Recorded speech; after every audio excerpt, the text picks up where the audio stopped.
Hey guys, got a Ducati Hypermotard 1100, 2-valve air cooled in for a MIV exhaust system, and we're fitting some open filters and a few other things to it. So yeah, stay tuned for this one.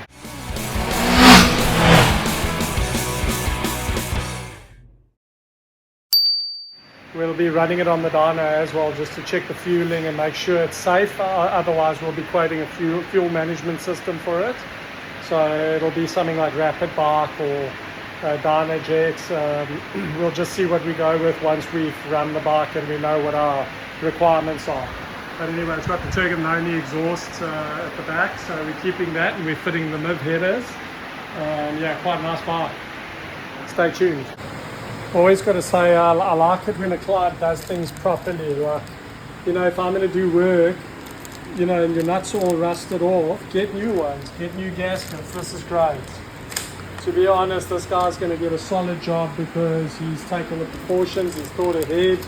He's like, doesn't rock up and then we're going to wait 2 weeks to replace these nuts that are like, look at the state of them. So yeah, I 100% think this client is jacked up, man. I mean, it's the first time someone's actually come with all the parts. That's great, man. Yeah, just a note. You want to make a mechanic happy, just get the correct stuff.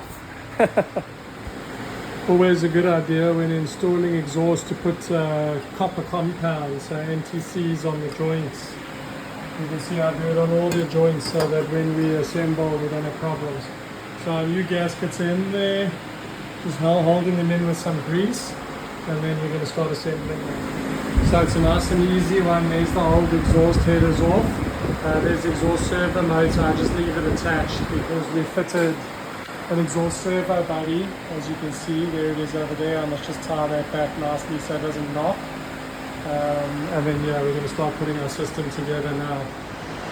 Oh man, not the easiest to fit this system. This pipe here is under heavy tension because where it came down, it was sitting like down there, so I had to like kind of force it up in there with a jack. I've never had to do this before, but anyway, it's not the most classiest of systems, but it works. So as you can see, I've got everything in there. This will heat up and kind of form itself with the heating and cooling. All our new studs are on and our springs. Let's go this side. Sorry, I'm sick as a dog. I got flu and chest infection, but yeah, we'll get through it. There's all the new stuffs on there.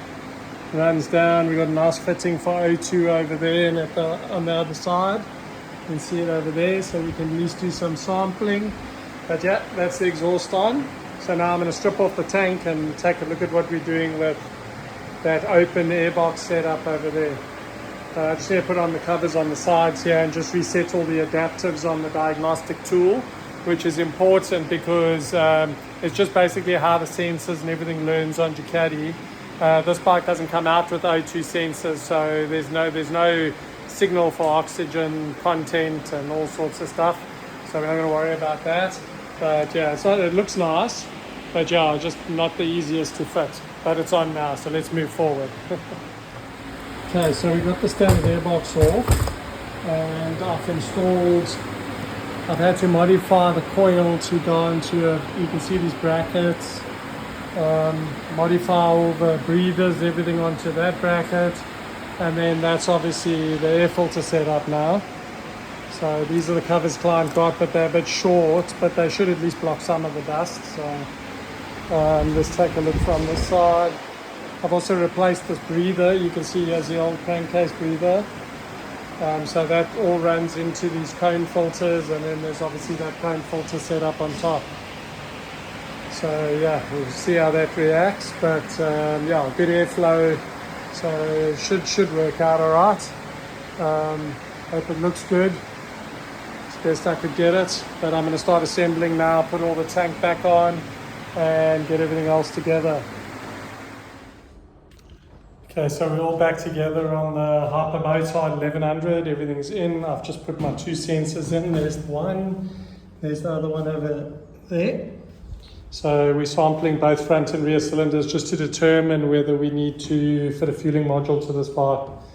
So something interesting that I found out is that this back piece, you Hypermotard owners will know that you're never going to get this online because the client actually made this out of wood. This is actually handmade with these fins on. Can you believe it? What talent, man. That is crazy. Even cut the recesses underneath here, all carved by hand and then painted.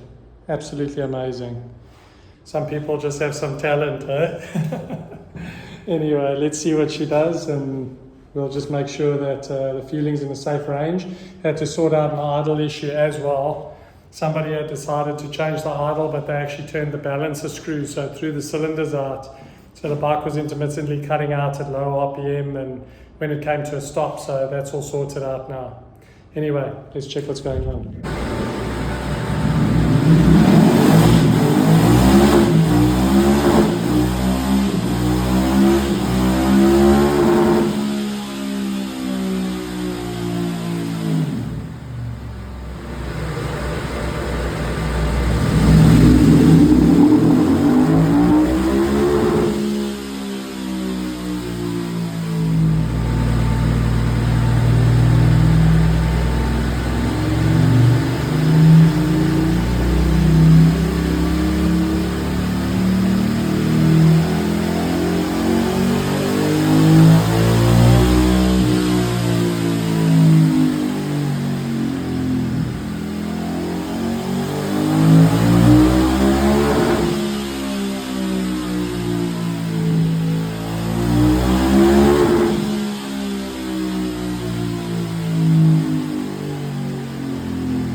Okay, we're all done with our dyno run here. Let's take a look at our specs.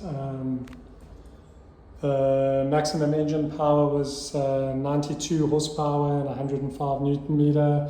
The air fuel ratio is not quite what I wanted, but it's not lean enough to cause any damage, because that's at fifth gear is 13.8, but in sixth gear it's sort of 13.4, 13.5. So I think that's all right considering the revs of this bike. The power is nice and linear, everything's good there. So I can't see any major issues. Bit of a rich spot on the bottom, but we'll just see what the client wants to do, whether he wants to fit like a rapid bike or something like that to it. Because unfortunately I can't do these ECUs on these older air-cooled models. So we will see what he wants to do, but anyway, that's the bike. Yeah, stay tuned for our next video. Thanks.